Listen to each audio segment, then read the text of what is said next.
sound effects. Welcome back to the booth. We are heading for the final. Something I saw in that piece there with Brian Kibler, there was a lovely close-up shot of the white planeswalker Elspeth.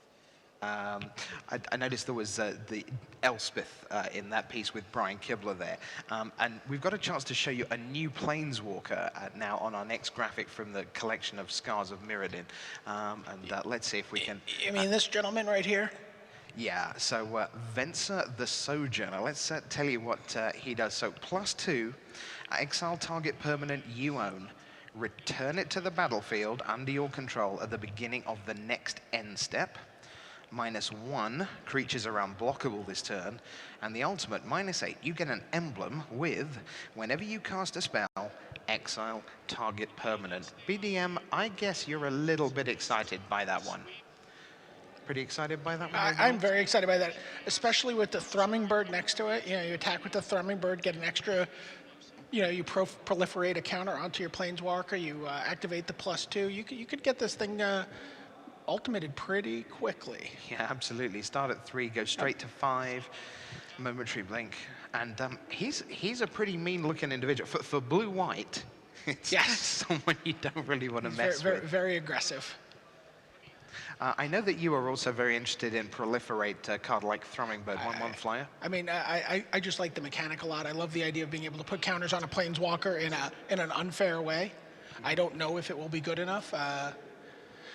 You know, there has to be some, you know, reasonable spells that you can play and get a reasonable effect for their cost and get this bonus proliferate. That would be very exciting. Yep. And then, of course, you've got these great mythics up the top, sort of body and mind we've known about for a little while. Strangely enough, protection from green and from blue.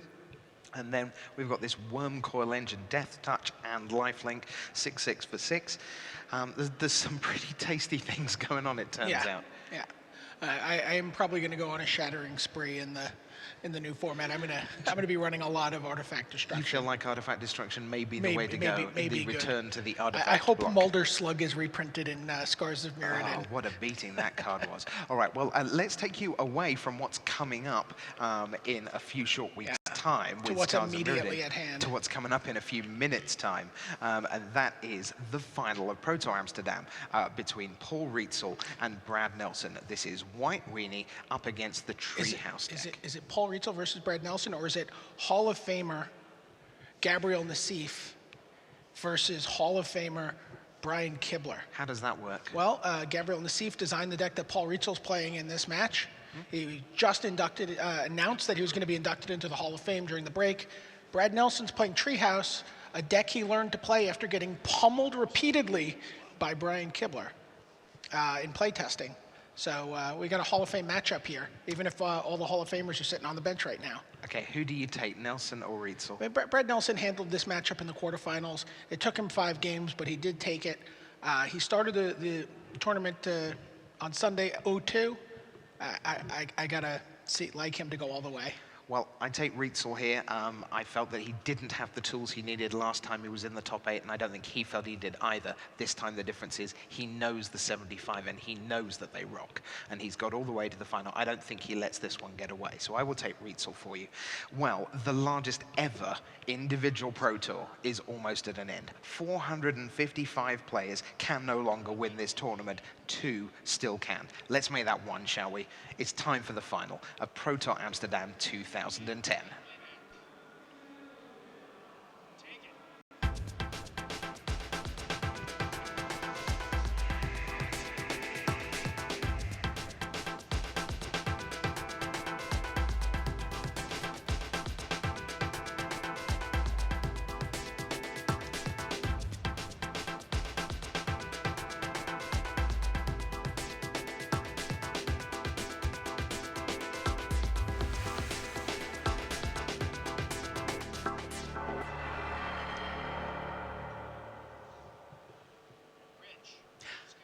Hello and welcome to the final of Pro Tour-Amsterdam 2010 between Paul Rietzl and Brad Nelson, both Americans here in the final, with me, your host, Rich Hagan, and Pro Tour historian Brian David Marshall. There you see Paul Rietzl, the white-shirted one from Los Angeles, California, the 25-year-old, 119 lifetime pro points in his second Pro Tour top 8, playing White Weenie.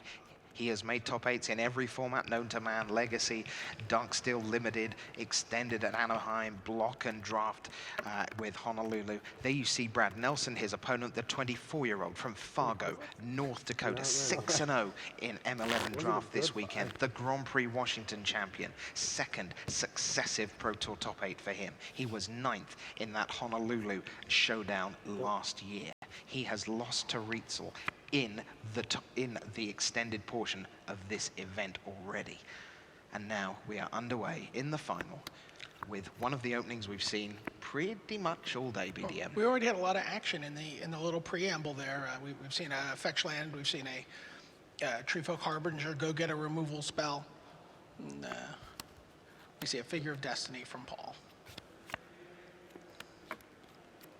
So there's Tarmogoyf out for the first time in the final from Brad. Will those Tarmogoyfs be around for game 2 for Brad? That's an interesting one. It depends. I mean, how aware was he of what went down in the quarterfinal between I think the people were talking about it quite a bit over lunch. Okay. His Knight of the Reliquaries also suffer there. Mm-hmm. Yeah, Rietzl has 4 Relic of Progenitus in his sideboard, which makes Tarmogoyf very sad. And Knight of the Reliquary also. So Rietzl adds to the board with Student of Warfare. Paul Tomato. Cards. 5. That's a lot. Slaughter Pact, Duress. Is that nameless inversion? It is. Spots. And Duress comes down, or Zwang, as they call it in German. I still have my playset of Zwang, because it just feels really nice to do to people. We see a couple of Manitas, it looks like. Mm-hmm. Oh, is that, or those There's an Honor Honor of of the Pure. Looks like Figure. Figure of Destiny.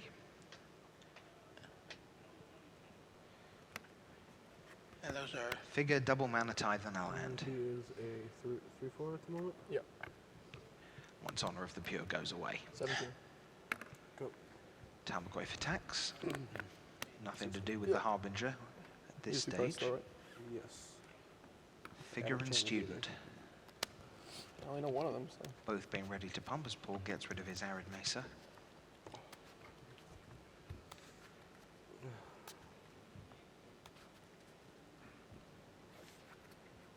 Rietzl has 4 Student of Warfare, 4 Step Links, 4 Figure of Destiny, so 12 1-drops. Then it's Knight of the White Orchid, Aethersworn Canonist, and he rounds himself out with a couple of Ranger of Eos in the 4 slot. For Honor of the Pure, the Air Force, that is 4 Spectral Procession, a couple of Mana Tithe, we've seen both of those already in hand, 1 Path to Exile, and he rounds out the deck with the multi-purpose Brave the Elements. How's it going, Bill?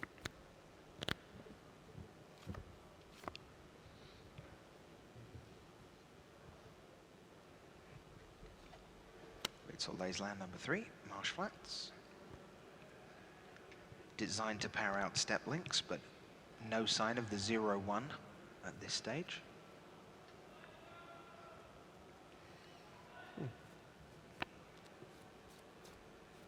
Surprisingly complicated.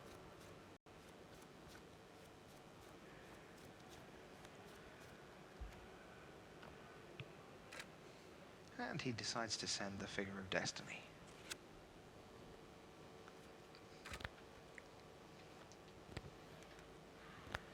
I will block. Treefolk Harbinger, or are you going to spend your mana now? 15. So another life point goes away from Yes, I am. Paul. Absolutely. 1, 2, 3. We'll be done after It's that. bigger. Yeah. And back to you. Plenty of creatures for Rietzl in the deck. The same is true for Brad. He begins with 3 Knight of the Reliquary, 4 Loam Lion, the 2/3 Curd Ape substitute, 4 Putrid Leech, 4 of the Treefolk Harbinger, 4 Doran the Siege Tower. I don't see many of those together. 11. 4 Tarmogoyf. Should be 11. And he's got 3 Treetop Yeah, Village as activating no. I lands. said in response. Become 3/3 Take Trampler. 4. No, I never said anything. I said attack. Oh, you didn't hear take 4? No. Alright, I thought I said take 4. No. So take 1. So that is a 4/4 Kithkin Spirit Warrior. Check 9. We're going to run out of cards one day for just how many types you get on the one thing. Say that again. He's a what? He's Kithkin? a 4/4 Yeah. Kithkin Sure. Spirit Warrior. The Kithkin I get. He starts out as that. Right. Then he gains Spirit at the first level. Okay. So he kind of ascends And then to that. he gains Warrior. So he's an angry one. So he's a Kithkin Spirit Warrior. And then Okay. and then at 6 mana he gains Avatar status. Ooh. Does a couple $2 billion at box office. Comes out in 3D. Yeah. Yeah. Extended remix. Yeah, nice.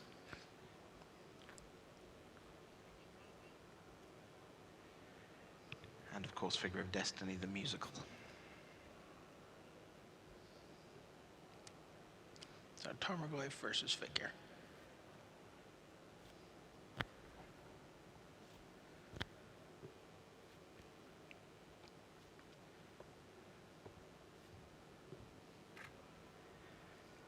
In goes the figure.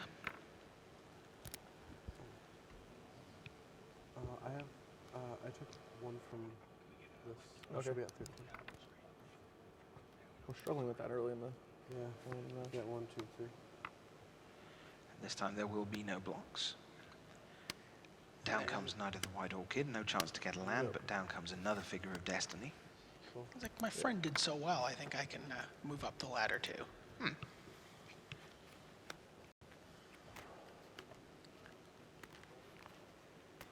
The life total that you're looking at on screen is not actually reflective of the life total in the game.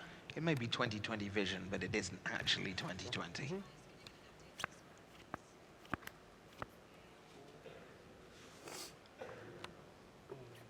And in comes Tarmogoyf, The blocks. like he does. Check 3. Yeah. No. That.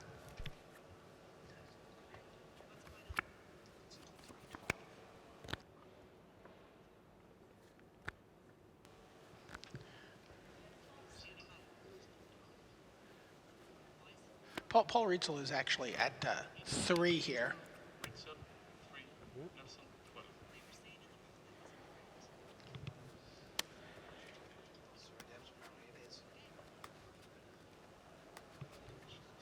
He's that Tarmogoyf is lethal if it represents if it gets through.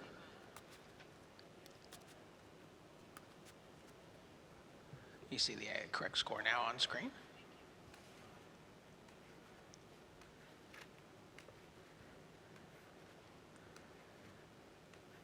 Paul's coming in for half of Brad's life total.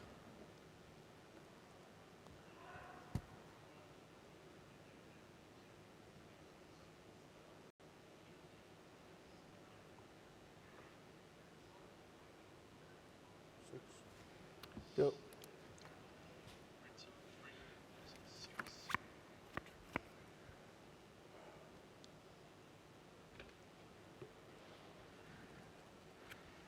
Looks like Brad is going to send his Tarmogoyf on a probably not terribly relevant mission. 2 cards, right? Mm-hmm. And Rietzl's on the back of his chair thinking about that one. Being made to think. Magic will do that to you. Yeah, apparently. Well, some of us anyway. Yeah. Wow.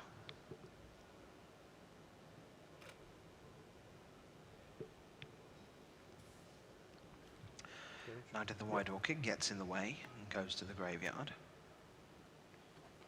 Brad goes to 5.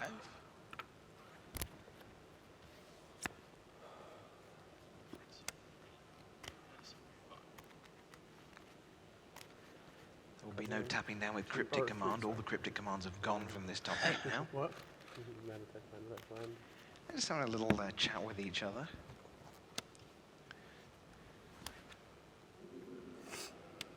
Putrid Leech. Putrid Leech from Brad. Which he just about has enough room to pump. Although, but if 1 card, right? not if Rietzl comes with everything.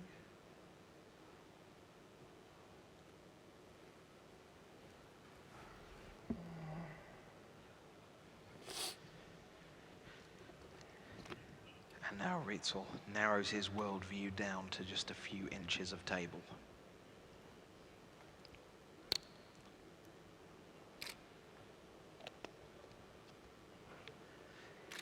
Management consultant from Los Angeles, California. By my reckoning, if you're in LA, it must be about 7:10. You're just about to begin your Sunday morning, and you are waking up to find one of your native sons on the verge of $40,000 and a trophy and 25 pro points. 6:10, it's 9 hours back from here because we're in Amsterdam. Whew. Well, thanks for getting up early, LA. We appreciate it. Fargo, North Dakota, I suspect not quite so far back. They're probably legitimately having breakfast round about now. Mana tithes the Putrid Leech, and then pumps the Figure of Destiny. Only one mana available for Brad.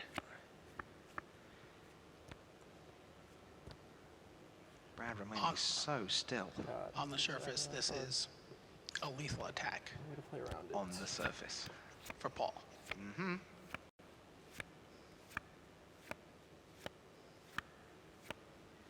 But in the best of 5, you just don't know how much these minutes of effort and thought and check and re-examining your own processes can prey on you when you get to a game 5.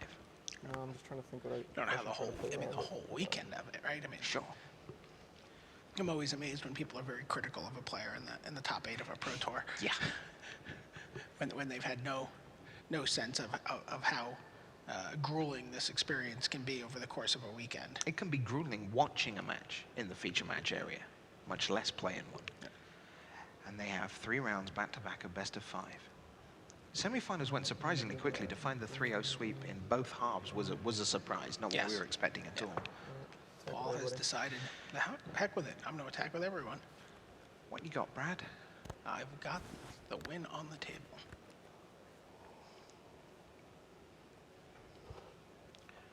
Brad blocks. Do you want to promote your other Figure of Destiny?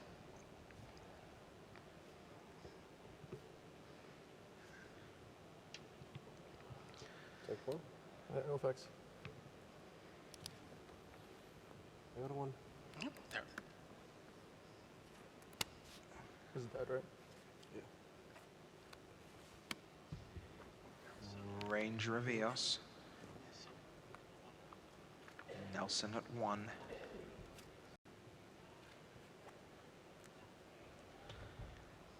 Rietzl goes off in search of more friends. Looks like 2 Student of Warfare. Sack that. Play 1 of them. Plays Has a a land in land. the student, so he has 2 blockers through 2 removal spells.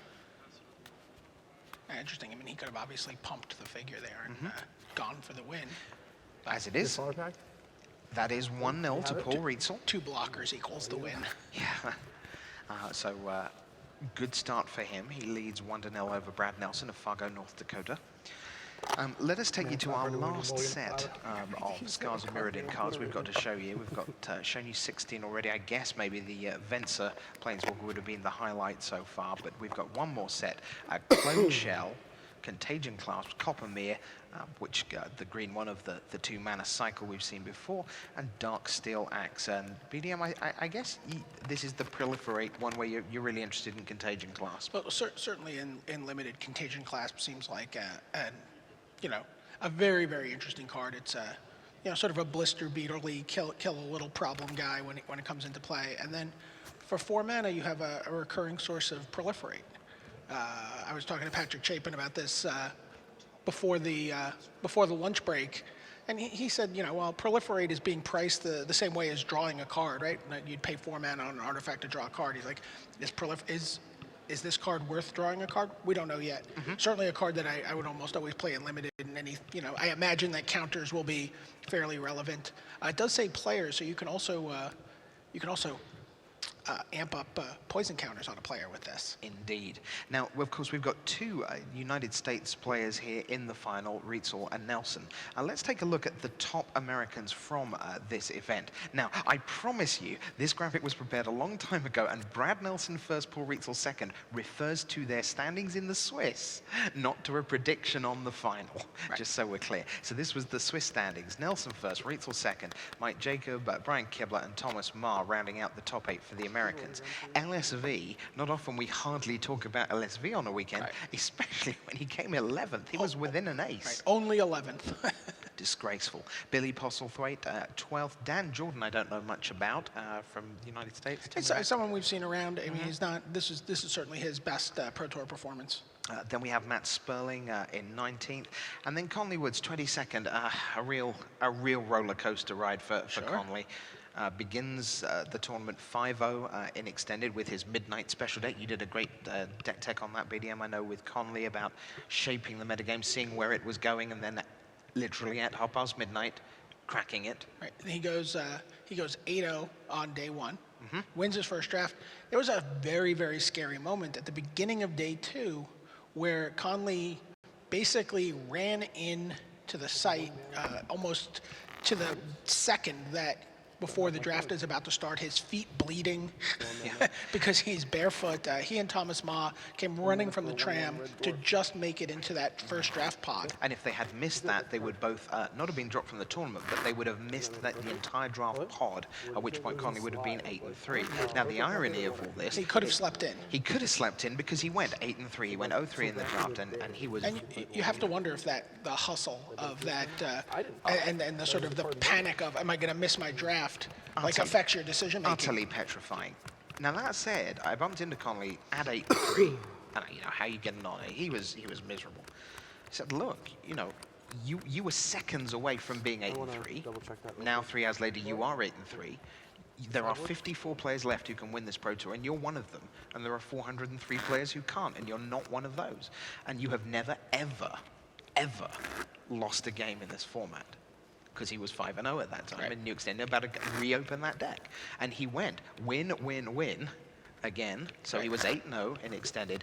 And in the penultimate round, playing for top 8, he faced Kai. And we all know what happened with that. So Kai made it in, and Conley did not.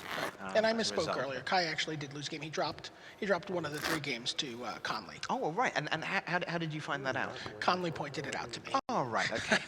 So bad. On the play? I was actually watching it at the time. I should have remembered. So we're gearing up for game 2 with Rietzl in the lead. And Brad Nelson there still seeming to be having a great time. He was just so thrilled to make the top 8. Second time in a row. It's always, whenever we compare top 8s historically, right now we have the chance to look back at events from 2000 and 2003 and say, and look at what they went on to do. Sure. And I will be interested to have this discussion with you in, let's say, 2014, when we see how many proto top 8s does Brad Nelson have by then? Is Moraine still on his 4? Is he an executive in the world of work? It's 4 years from now, so he should have 7 or 8. He'll have 7 or 8, that's right, sure, on his current standing. And I think this really could be one of the great, looking back in 5 years. Like I said, it's very rare that you have a Kibler, a Kai, and a Wafatapa all eliminated in the quarterfinals, and you're still very excited to see how this Pro Tour turns out. Absolutely. Well, let's see how this Pro Tour turns out in Game 2 with Treetop Village for Brad Nelson. Opposite Flagstones of Traquair and Step Links. Now, that is a potentially exciting opening from Paul if he can find a second Flagstones. Tarmogoyf, turn 2. So the answer to your question is the Tarmogoyf stayed in. Yeah. In comes the Step Links, Arid Mesa. Did Paul bring in the relics, or did he assume that that Brad would not leave in the Tarmogoyfs and not bring in the relics, and they might be playing a guessing game with each other. The dance of the sideboard. We will get our floor reporter Rashad Miller to get a sneaky look inside the deck boxes and find out what's going on with the sideboards.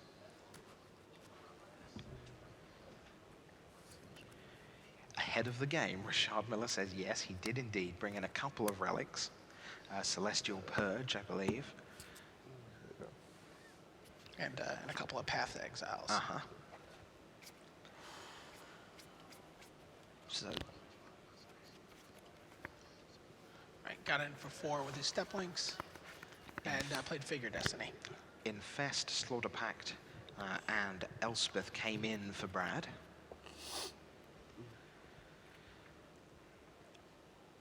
So we have Step Links and Figure. I imagine Canonists came out for Cards. Paul. 5. A card presumably so successful through the weekend it contributed to the annihilation of all the combo. Yes. And I'd certainly see a lot of them at top tables, you know, gradually whittling people away.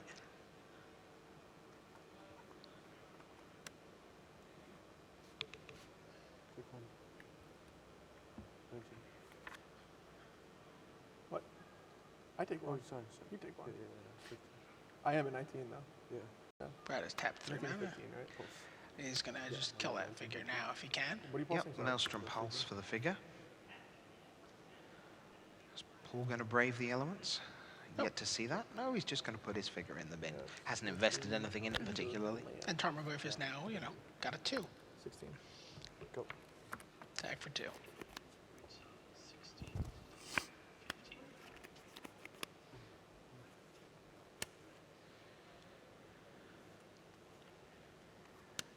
Another fetch land for Paul. Another 4. I go to 15.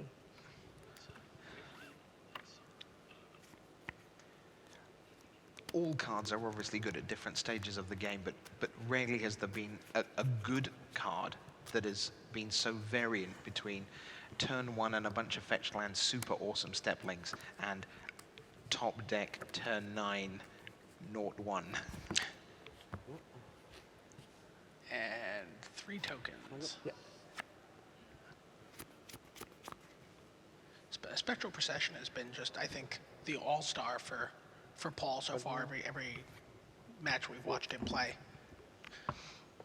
And that has not changed much actually from Austin last year, where any number of players who had the Spectral Procession were saying, you know, this is one of the best cards in the format, and you reduced it from 7 years down to 4, but they're 3 guys, still pretty good. So, Brad will run out Treefolk Harbinger and Putrid Leech. The Treefolk Harbinger will go and fetch, well, let's see what he goes for. Murmuring Bosk. Make sure he hits his 4th land drop.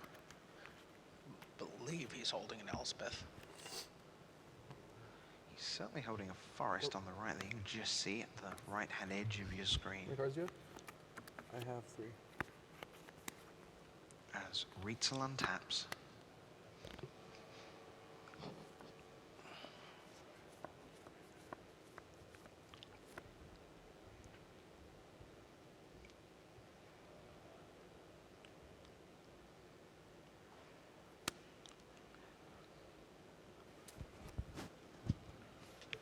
Plays a fetch land and In we go. attacks. Yep.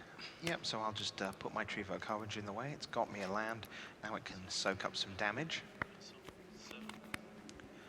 Nelson at 7.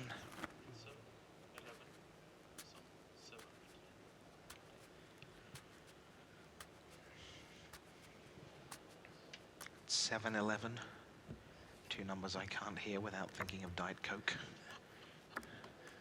I do not believe this 7-Eleven will be open all night. No. Student of Warfare joins the team.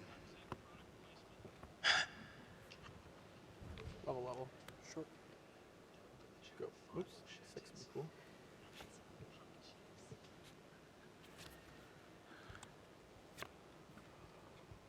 There comes Student Warfare, pumped up to a 3-3.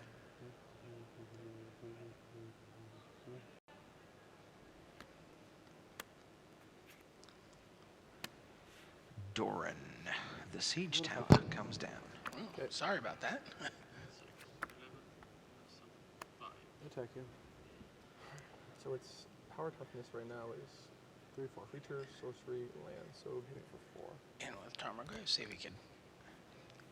This is playing out a lot. Yeah, this is playing out a lot like game 1. I'm going to send with the Tarmogoyf when it looks like I'm in big trouble and You got it. try and make you think a bit. Path to Exile on And Doran. that is game 2 now to Paul Rietzl.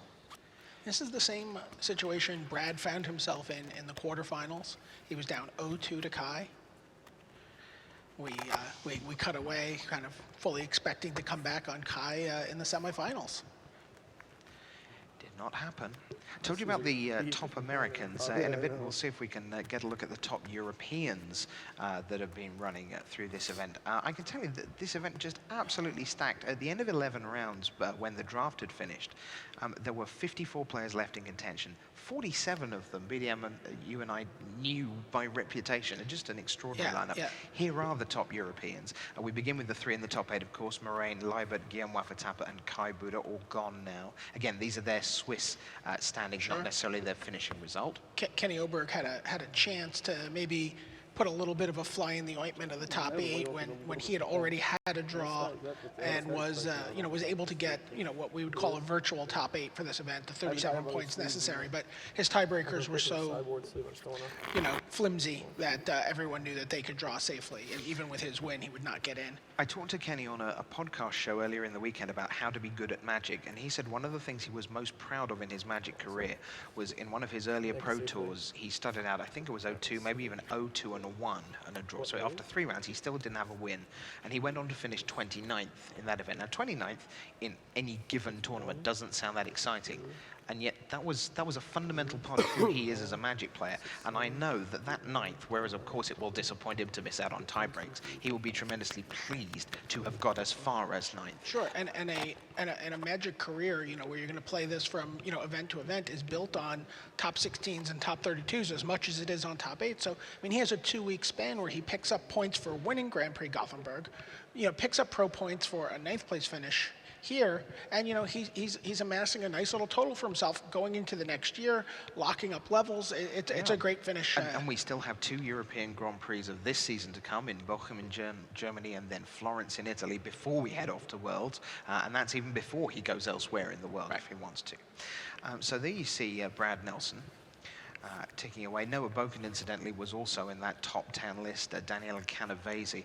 And interesting that the 10th place European finisher was in 20th place. I mean, that's a fantastic, again, we said a great weekend for the Americans, but also for the Europeans, just tremendous. Tremendous. Let's take a look, given that the United States and the Europeans have done so well, let's see if we can take a look at the top 10 Japanese players at this event and how they finished.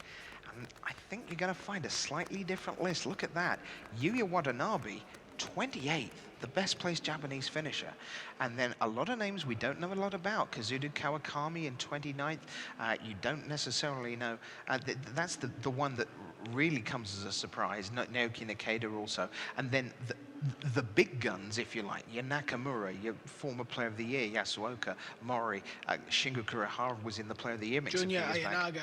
Absolutely. Chikara Nakajima, all named players. But yeah, you have to wonder if perhaps were they affected by the jet lag, just coming to Europe? Is it very difficult Japanese, or perhaps you had a different theory? Well, it was interesting that pretty much all the Japanese, not to a man, but there were a lot of Japanese players who played Pyromancer's Ascension. As we've already talked about, there are no combo decks here in the top 8. And it was interesting, players are always looking around the world for tech. And you have a great story about how some German players found their particular deck. The German players were pretty much set on playing Pyromancer's Ascension. It was something they thought was a very powerful deck. They found the results from the Lunatic Moon events in Japan. You made that up. No, Lunatic Moon. Lunatic Moon. Yeah, it's an annual tournament series. There's always events. Some of the players who were qualified to play in this event had won events over there.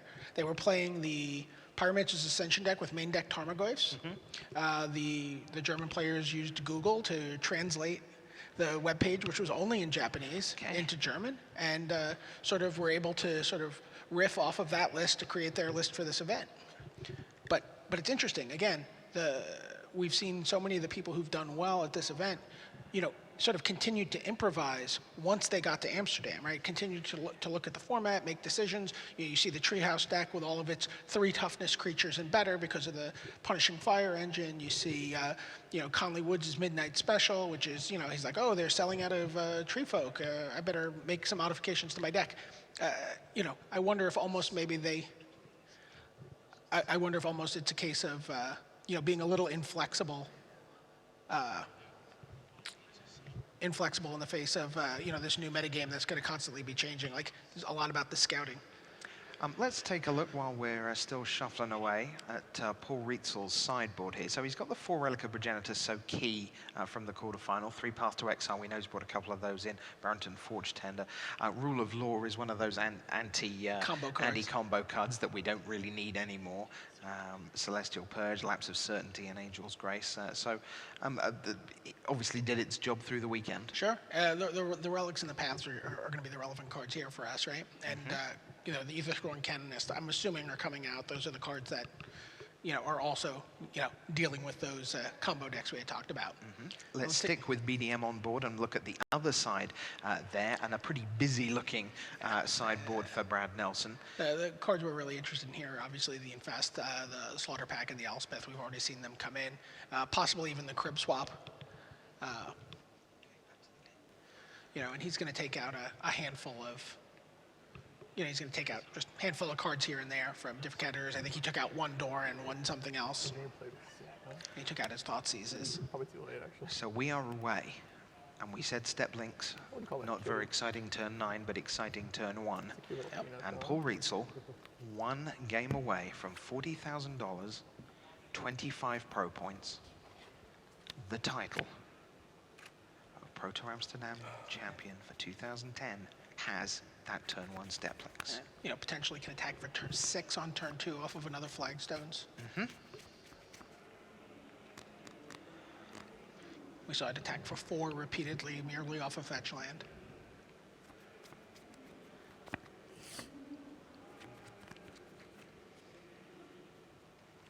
If you go back through the coverage on magicthegathering.com, you find plenty of nice little wry comments from Paul in assorted matches. He's quite a good read during matches.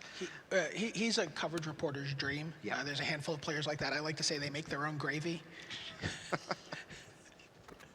You just sort of sit back and then they're constantly, they have this running narrative of jokes and quips, and they're constantly poking for information from their opponents.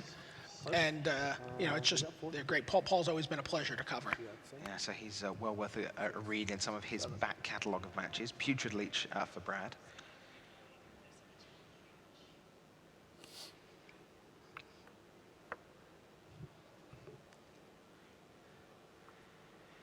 So there you see Nelson, who Staring down the links. Yeah, and staring down the barrel at 2-0 down. What do you think's going through Paul's head at this point? I'm going to win the Pro Tour, going to win the Pro Tour. No, I don't think so. I think he's all business. It's one of the questions I always ask the winner afterwards. At what point did you start thinking, hey, you know what, I can actually win the whole thing? Because one of the things that almost disqualifies people from winning a Pro Tour is that they think they can win the Pro Tour, because they start thinking that and it all starts going horribly wrong and they get ahead of themselves. But at the same time, don't you feel that not thinking they can win the Pro Tour also disqualifies them from winning? Oh, absolutely. So we have an Honor of the Pure here, by the way, and an attack for 5. Nelson is down to 12. 17. Attacks for 2 with his Putrid Leech.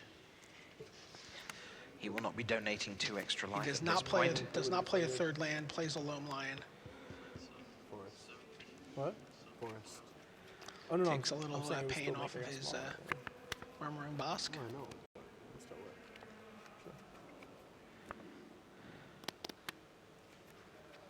There You is see a lot of these life sigh. totals sort of whittling down, and a lot of times that's just been on the Murmuring Bosk side. Yeah.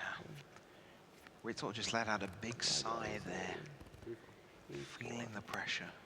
So I have no effects. Nelson looks the same, really, as he did in game 1 of the quarterfinal. He's been very, very methodical.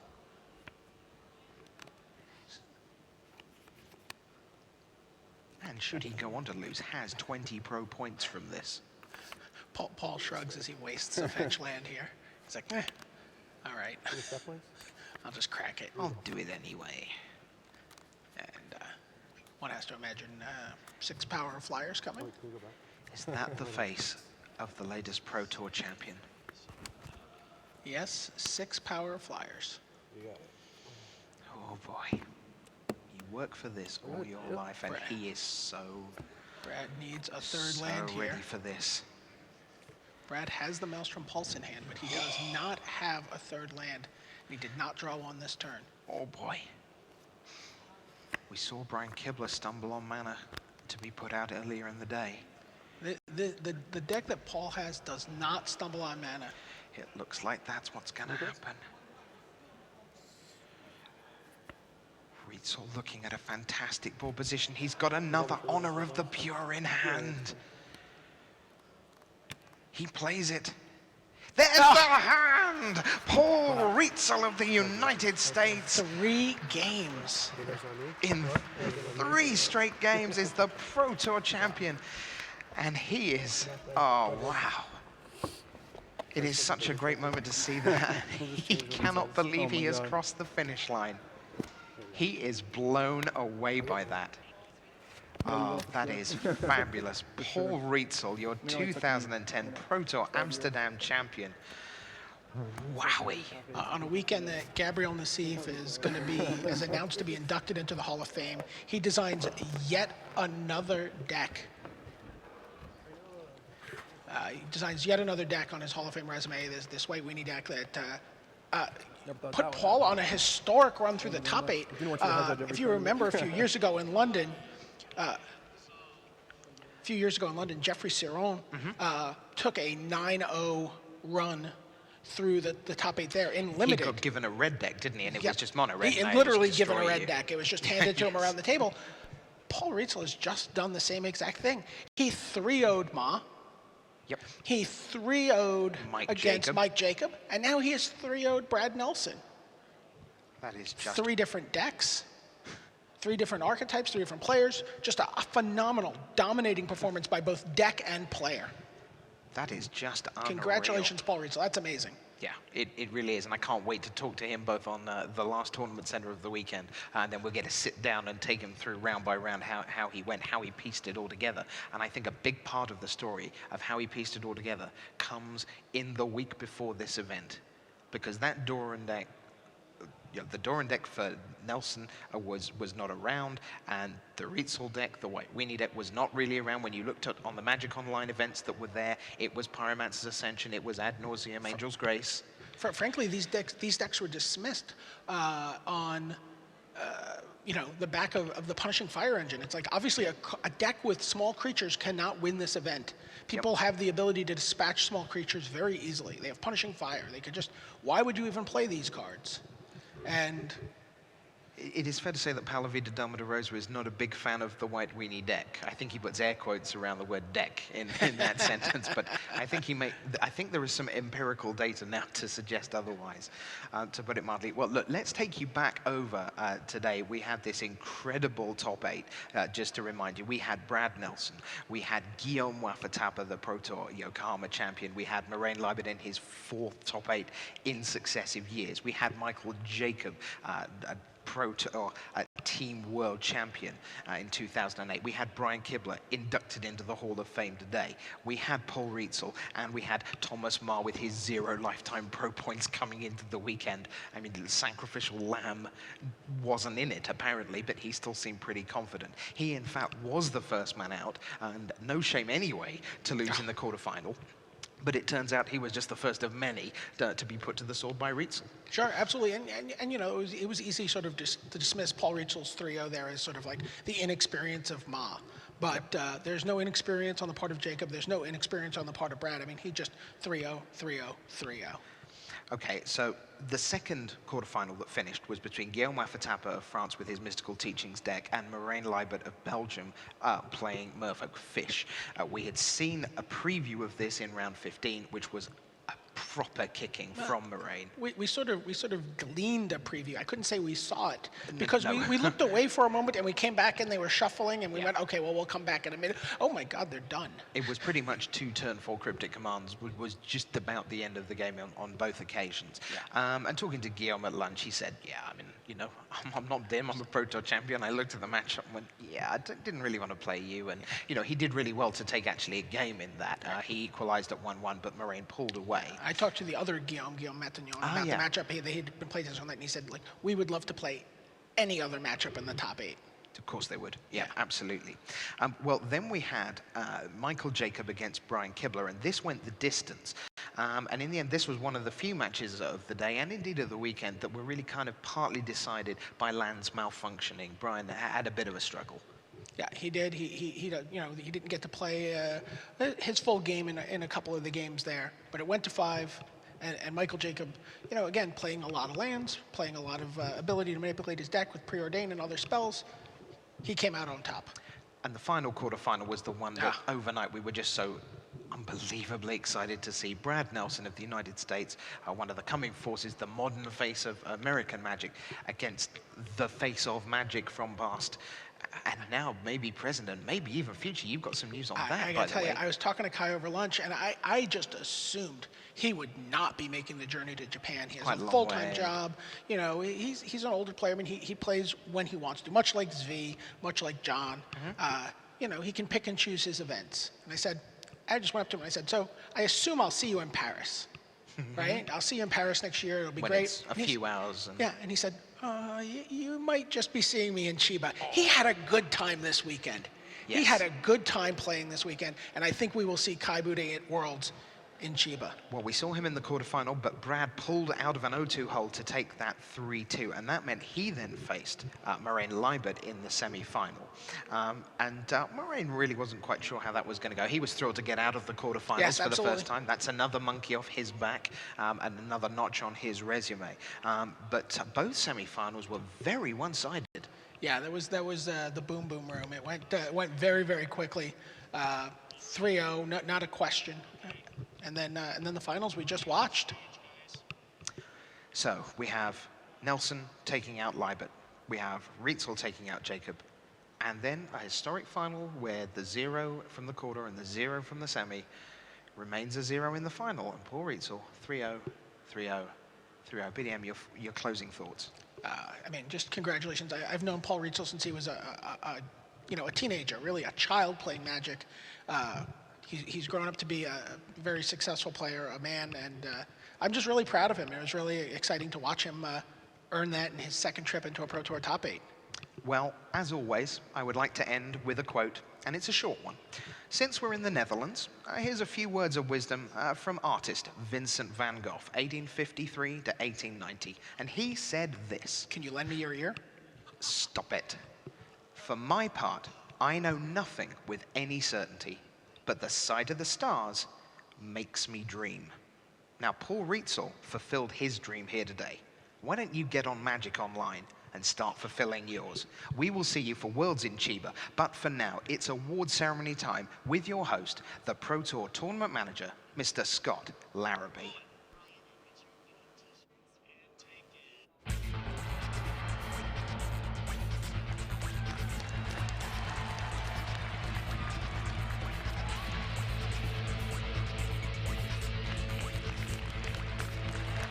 Hello and welcome to the 2010 Pro Tour-Amsterdam Award Ceremony. Assisting me today will be head judge Toby Elliott.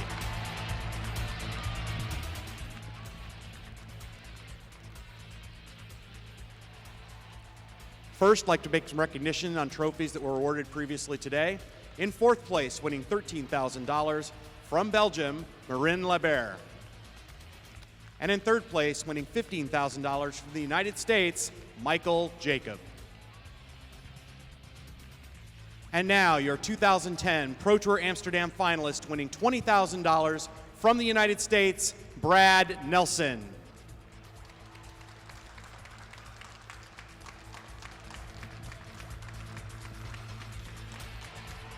Let's hear it again for the Pro Tour Amsterdam finalist, Brad Nelson.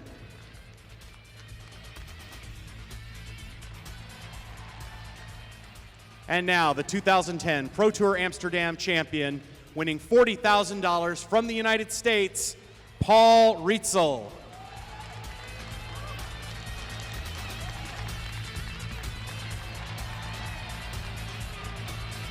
Once again, a big round of applause for your 22 Pro Tour Amsterdam champion, Paul Rietzl.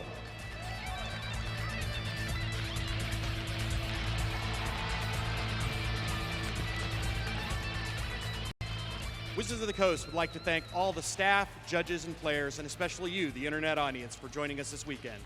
Join us December 9th through 12th for the 2010 World Championships in Chiba, Japan. Thank you, and good night.